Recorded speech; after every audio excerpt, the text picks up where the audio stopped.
எல்லாரும் எப்படி இருக்கீங்க? எங்க பாட்டி போனதுக்கு அப்புறம் நானும் எங்க அம்மாவும் பிளான் போட்டோம். என்ன பிளான் கேக்குறீங்களா? அதுதான் நாங்க ஏற்காடு போக போறோம்.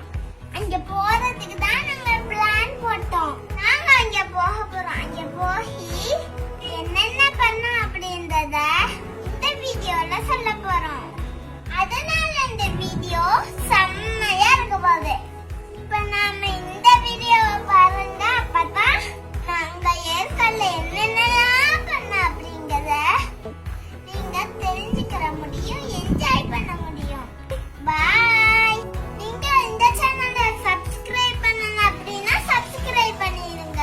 ஹாய் காய்ஸ், என்னடா இவ்வளோ நாள் ஆளை காணுமேன்னு தெரியுங்களா? அதான் மாம் டாட்டர் அண்ட் கிராண்ட் மதர் இவங்க வீடியோலாம் போட்டுட்டேன்ல. இப்போ நாங்கள் ஏற்காடில் நாங்கள் என்னென்னலாம் என்ஜாய் பண்ணோம் அப்படின்றது தான் போட போகிறேன். அதனால நான் ஒன்று ஒன்று அப்டேட் பண்ணுறேன், கேளுங்க. ஃபர்ஸ்ட் நாங்கள் ஏற்காடுக்கு எந்த வழியாக எப்படி போனோம் அப்படின்றத சொல்லிடுறேன். என்னோட நேட்டிவ் பிளேஸ் ராமநாதபுரம் அப்படின்றத ஏற்கனவே நான் இன்னொரு டூர் பிளாக்ல சொல்லியிருந்தேன். அதனால ராமநாதலேருந்து ஃபர்ஸ்ட் ஈரோடுக்கு நாங்கள் வந்து ட்ரெயினில் போனோம். ஈரோடுலேருந்து சேலத்துக்கு பஸ் பிடிச்சி போயிட்டு சேலத்துலேருந்து ஏற்காடு போனோம்.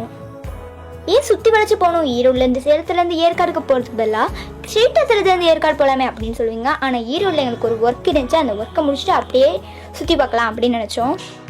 ஃபஸ்ட்டு நாங்கள் எங்கள் வீட்டிலேருந்து ரயில்வே ஸ்டேஷனுக்கு டிஸ்டன்ஸ் வந்து ரொம்ப கிட்டனால ஒரு ஆட்டோ பிடிச்சி போயாச்சு. போனதுக்கப்புறம் ரயில்வே ஸ்டேஷனில் கொஞ்சம் நேரம் நின்றுக்கிட்டு இருந்தோம். அப்புறம் ஈரோடு ட்ரெயின் வந்துச்சு. ஈரோடு ட்ரெயினில் ஏறி அப்படியே ட்ராவலிங் பண்ணிக்கிட்டே இருந்தோம். நைட்லேருந்து காலை வரைக்கும். ஒரு காலையில் ஒரு 5:30 4:30 டைமிங் சரியாக தெரில. 5:30 4:30 வந்து ட்ரெயின் நின்றுச்சு. ஈரோடு வந்துடுச்சு. நாங்கள் வந்து இறங்கியாச்சு. ரொம்ப பசிக்க ஆரம்பிச்சிச்சு. அதனால் நாங்கள் என்ன செஞ்சோம் அப்படின்னா, அப்போ வந்து நாங்கள் சமோசா வாங்கி சாப்பிட்டோம். ஓகே, அந்த மாதிரி நிலம்பி இருந்துச்சு வயிறு. நாங்கள் வந்து ஆக்சுவலி வந்து ஏற்காடுக்கு முன்னாடி போன அந்த ஈரோடு வந்து எதுக்குன்னா, ஒரு ஹாஸ்பிட்டல் ஒர்க்காக போனது. அந்த ஹாஸ்பிட்டல் ஒர்க்குக்காக நேராகவே ஈரோடு ட்ரெயினில் ஏறியாச்சு. ஈரோடு ட்ரெயினில் வந்து இறங்கினதுக்கப்புறம் கொஞ்சம் கிட்ட தான் ஹாஸ்பிட்டல் அப்படின்றதுனால கொஞ்சம் பஸ் பிடிச்சி போகணும். ரயில்வே ஸ்டேஷன்லேயே 5 மணிலேருந்து காலையில் 9 மணி வரைக்கும் வெயிட் பண்ணிக்கிட்டு இருந்தோம் தூங்கிக்கிட்டே. அதுக்கடுத்து பார்த்திங்கன்னா ரயில்வே ஸ்டேஷன்லேருந்து ஒரு 9 மணி ஆயிடுச்சு, விடிஞ்சிருச்சு. அப்போ வந்து அந்த விடியல் டைமிங்கில் நாங்கள் எடுத்த ஃபோட்டோ தான் இது. பார்க்கறதுக்கு செம்மையாக இருந்துச்சு. இது வந்து ரியல் ஃபோட்டோ தான், எந்த ஃபில்டருமே பண்ணலை. செம்மையாக இருக்குது பாருங்களேன். இப்போ நாங்கள் வந்து ஹாஸ்பிட்டலுக்கு போயாச்சு. ஹாஸ்பிட்டலுக்கு போனதுக்கப்புறம் வந்து நாங்கள் என்னென்னலாம் பண்ணோம் அப்படின்றத பாருங்கள். நான் வேறு தூக்க கலக்கமாக இருந்தேன். அவங்க வந்து ஹாஸ்பிட்டலில் நிறைய இடம் இருக்கிறதுனால ஒரு ரூமாக போகணும். அப்படியே போகணுனால ஒரு கிரவுண்ட் ஃப்ளோர் மாதிரி இருந்துச்சு. Ground floor. அந்த கிரவுண்ட் ஃப்ளோரில் இறங்கி அங்கே போய் செக் பண்ணிக்கிட்டு இருந்தாங்க. அப்போ நம்மளும் பின்னாடியே போகணும்ல. அப்புறம் எங்கே போனான்னு தெரியாமல் தேடினோம்னா அதனால் நாங்களும் பின்னாடியே போகணும். நான் சும்மாவே தூக்க கலக்கத்தில் இருந்தேன்னா படியில் வேறு இறங்கணும். தத்தக்கா நேரம் விழுந்து சரியான காமெடியாக போயிடுச்சு. அதுக்கடுத்து போய் உட்காந்தேன். நேரம் போகிறதும் தெரியல. நானும் தூங்கிக்கிட்டே இருந்துட்டேன். அதுக்கடுத்து மேலே ஒரு இது மாதிரி போகணும். அங்கே போயிட்டு அதுக்கடுத்து எங்கள் அத்தாக்கு இன்னும் செக்கப்ஸ் நிறையா இருந்தனால நாங்கள் என்ன செஞ்சோம் அப்படின்னா, என்ன நடக்கலாம் எனக்கு தெரியாது, நம்மளுக்கு தூங்குறது தான் அப்படின்னு தூங்கிட்டே இருந்தேன். எங்கள் அம்மா கூட்டிகிட்டு வந்து கேண்டீன் பக்கத்தில் கேண்டீன் இருக்கா, அங்கே ஏதாவது சாப்பிட்லாம் அப்படின்னு கேட்டாங்க. பேஷண்ட்ஸோட பேரண்ட்ஸ் இல்லை உங்களோட சொந்தக்காரங்க யாராவது உட்காடுறதுக்கு நிழற்கொடை மாதிரி இருந்துச்சு. அந்த இடத்துல நாங்கள் என்ன செஞ்சோம் அப்படின்னா, நல்லா படுத்து தூங்கியாச்சு. அங்கே வந்து அழகான பூக்கள்லாம் வச்சுருந்தாங்க ஹாஸ்பிட்டலில் ரிலாக்ஸ் பண்ணுறதுக்காக. அந்த பூக்கள்லாம் நாங்கள் வந்து என்ன செஞ்சோம் அப்படின்னா, நின்று ஃபோட்டோ எடுத்து அந்த பூக்களை பறித்து ஃபோட்டோ எடுத்து நல்லா ஜாலியாக இருந்துச்சு. நாங்கள் எங்கள் அத்தாக்கு செக்கப்லாம் பார்த்தாச்சு. எல்லாம் பார்த்து முடிச்சோன்னா நாங்கள் வந்து ஈரோடுலேருந்து சேலத்துக்கு கிளம்ப ஆரம்பித்தோம். கிளம்புனதுக்கப்புறம் அதாவது பசிக்க ஆரம்பிச்சிச்சு. இடையில நிறைய ட்ராவலிங் இருக்கும், பசிக்கும். அதனால் நம்ம சாப்பிட்டுட்டு போயிடலாம் அப்படின்னு சொல்லிட்டு நாங்கள் சாப்பாடு வாங்கி சாப்பிட்டோம். பிரியாணி இதெல்லாம் எல்லோரும் சேர்ந்து. சேலத்துக்கு போயாச்சு. பட் சேலத்துக்கு போகிற வழியிலேயே நிறைய மலைலாம் இருந்துச்சு. அது ஏற்காடு மலையா என்ன மலைன்னு தெரில. பார்க்கறதுக்கு அப்போ ஏற்காடு வந்துருச்சு, கிட்ட வந்துருச்சு. அப்படியே ஏற்காடு போக வேண்டியது அப்படி தான் நினச்சிக்கிட்டு இருந்தோம். பார்த்தா ஒரு பஸ் ஸ்டாண்டில் நிப்பாட்டிட்டாங்க. என்ன இது பஸ் ஸ்டாண்டில் நிப்பாட்டிட்டாங்க, ஏற்காடுக்கு போகாமல் அப்படின்னு கேட்டதுக்கு, இப்போ தான் சேலத்துக்கே வந்திருக்கோம், சேலத்துலேருந்து ஏற்காடு போகிறதுக்கு ஒரு பஸ்ஸை தேடணும் அப்படின்னு சொல்லிட்டு ஒரு 1/2 மணி நேரம் உட்காந்ததுக்கப்புறம் ஏற்காடு பஸ் வந்துச்சு. பட் வந்து அது ரொம்ப கூட்டமாக இருந்துச்சு. நிறையா பேர் படிக்கிற பிள்ளையெல்லாம் சேலத்தில் வந்து படிச்சுட்டு ஏற்காடு போகுது. என்னால் ஜாலியாக இருக்கும்ல, அதெல்லாம் வந்துட்டு போகிறதுக்கு சரியான கூட்டமாக இருந்துச்சு. இப்போ விட்டோம்னா அப்புறம் வராது அப்படின்னு சொல்லிட்டு ஏறியாச்சு. ஏறி போய் நாங்கள் உட்காந்தாச்சு. நாங்கள் வந்து ஏற்காடுக்கு வந்ததுக்கப்புறம் நாங்கள் ஏற்கனவே ஏற்காடுக்கு வரதுக்கு முன்னாடியே பிளான் போட்டப்பே ஒரு லாட்ஜ் பிடிச்சோம் ஏற்காடில், கிரேசி லேண்டுன்னு. அந்த லாட்ஜை தேடுறதுக்கு எங்கிட்டு போய் தேடுறது என்ன பண்ணுறது அப்படின்னு தெரியாமல் ஒரு ஆட்டோ பிடிக்கலான்னு போனோம். ஆட்டோவில் சரியான வேலை சொல்லிட்டாங்களா. அதுக்கடுத்து அங்கேயே நின்றப்ப ஒரு டாக்ஸி டிரைவர் வந்தாங்க.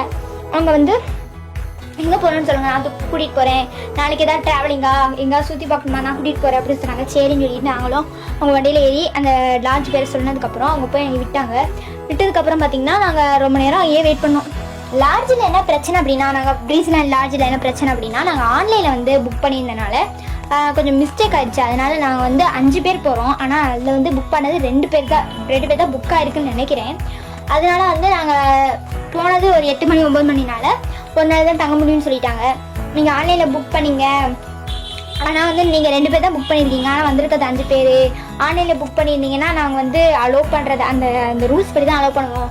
நீங்கள் நேரடியாக வந்து புக் பண்ணியிருந்தீங்க அப்படின்னா வந்து நாங்கள் விலையை குறைச்சிருப்போம் அப்படின்ற மாதிரி கான்வர்சேஷன் கொஞ்சம் நடந்துச்சு. அதுக்கடுத்து வந்து எப்படியும் ஒரு நாள் நைட் மட்டும் அலோவ் பண்ணாங்க. அதுக்கடுத்து காலையில் 11 மணிக்கு வெக்கேட் ஆயாச்சு.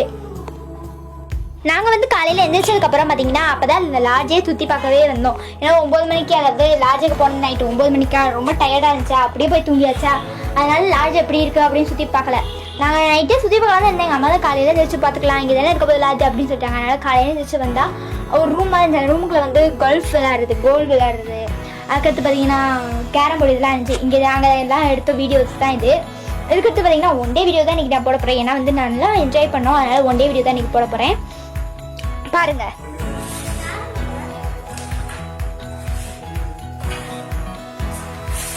ஏன்னா காலையில் எந்திரிச்சதுக்கப்புறம் பார்த்தீங்கன்னா தண்ணியை போய் தொட்டா அப்படி குளிருது. நானும் ஏற்காடு தான் கொஞ்சம் குளிரும், அவ்வளோதான் கூலிங் ப்ளஸ் தான் அப்படின்னு தான் நினச்சேன். ஆனால் இவ்வளோ குளிரும் நான் நினச்சி கூட பார்க்கல.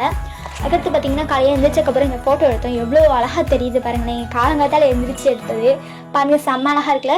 ஒரு ஜன்னல், நாங்கள் தங்கி இந்த லாட்ஜ் ஜன்னலில் தான் எடுத்த ஃபோட்டோ தான் இது. அதுக்கடுத்து பார்த்தீங்கன்னா காலையில் எந்திரிச்சதுக்கப்புறம் எங்கெங்கெல்லாம் சுற்றி பார்க்கலாம், எங்கெங்கெல்லாம் வியூ பாயிண்ட் இருக்குது அப்படின்னு கேட்டப்ப ஜென்ஸ் பாயிண்ட் இருக்குது, லேடிஸ் பாயிண்ட் இருக்குதுன்னு சொன்னாங்க. அந்த கார் டாக்ஸி அவங்க வந்து நைட்டே வந்து நம்பர் கொடுத்துருந்தாங்க. அவங்களுக்கு ஃபோன் அடித்து நாங்கள் என்ன செஞ்சோம் அப்படின்னா, நீங்கள் வாங்க, நாங்கள் வந்து போகணும், நல்லா வியூ பாயிண்ட்ஸ்லாம் பார்க்கணும் அப்படின்னு சொன்னாங்க. சரி இந்த வரேன் அப்படின்னு சொல்லிட்டு வந்தாங்க. எல்லா வியூ பாயிண்ட்ஸையும் பார்த்தோம். இங்கே எடுத்த ஃபோட்டோஸ் தான் இது. வந்து ஜென்ஸ் பாயிண்டில் எடுத்த ஃபோட்டோ.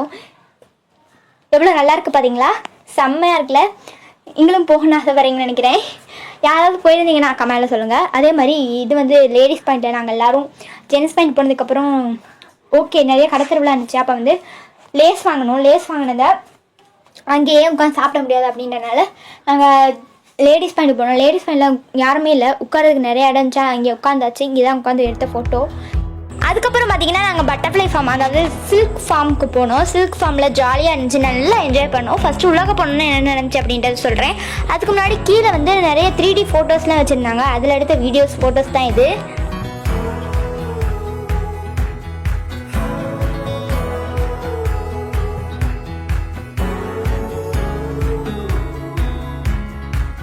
உள்ளாக்க போனதுக்கப்புறம் என்னென்னலாம் எப்படிலாம் தயாரிக்கிறாங்கன்றத ஸ்டெப் பை ஸ்டெப்பாக வச்சுருந்தாங்க. டோன்ட் டச்லாம் போடல. நாங்கள் வந்து ஒன்றா தொட்டு பார்த்தோம், நல்லா இருந்துச்சு.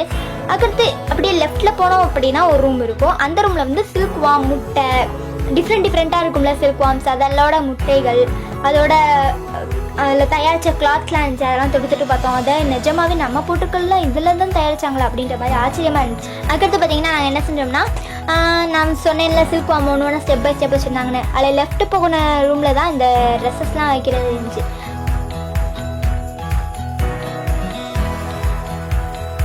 அதுக்கு முன்னாடி ஒரு ரூம் இருந்துச்சு. அந்த ரூமில் பார்த்தீங்கன்னா ஒரு இன்விசிபிள் கிணறு இருந்துச்சு. அந்த இன்விசிபிள் கிணறு, அந்த கிணறுக்குள்ளே பார்த்தோம்னா அப்படியே போய்கிட்டே இருக்கிற மாதிரி இருக்கும். ஆனால் அந்த கிணறுல 2 ஸ்டெப் தள்ளனோடனே போய் கண்ணாடி போட்டாங்க.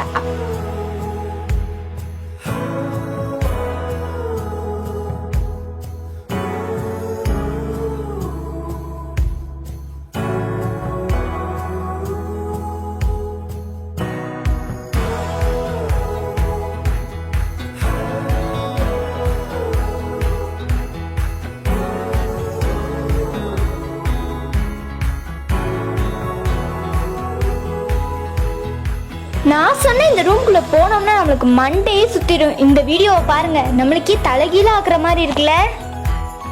இந்த வீடியோவில் நாங்கள் ஒரு நாளைக்கு போன வீடியோ பார்ட் 1 போடலாம் அப்படின்னு தான் நினச்சேன். ஆனால் பார்த்தீங்கன்னா எவ்வளோ அதிகமான விஷயங்கள்லாம் சொல்லிக்கிட்டு போய்கிட்டே இருக்கலாம். இந்த சில்க் ஃபார்மில் போனோம்னா அவ்வளோ ஆச்சரியமான விஷயங்கள்லாம் இருக்குது. இதை அடுக்கடுக்க சொன்னோம்னா போய்கிட்டே இருக்கலாம். அதனால தான் இன்றைக்கி இந்த வீடியோ இதோட க்ளோஸ் அடுத்த வீடியோவில் இதுக்கு அடுத்து எங்கெங்கெல்லாம் போனோம் அப்படின்றத சொல்லிடுறேன். ஏன்னா இந்த வீடியோவே இன்னும் போய்கிட்டே இருந்துச்சுன்னா நம்மளுக்கு சுவாரஸ்யம் தெரியாது. இதை கட் பண்ணி போட்டால் தான் அடுத்து என்ன நடக்கும்னு நீங்கள் ஆர்வமாக இருப்பீங்க. உங்கள் ஆர்வத்துக்காக நானும் வெயிட் பண்ணுறேன். அடுத்த வீடியோவில் சந்திப்போம். பாய்.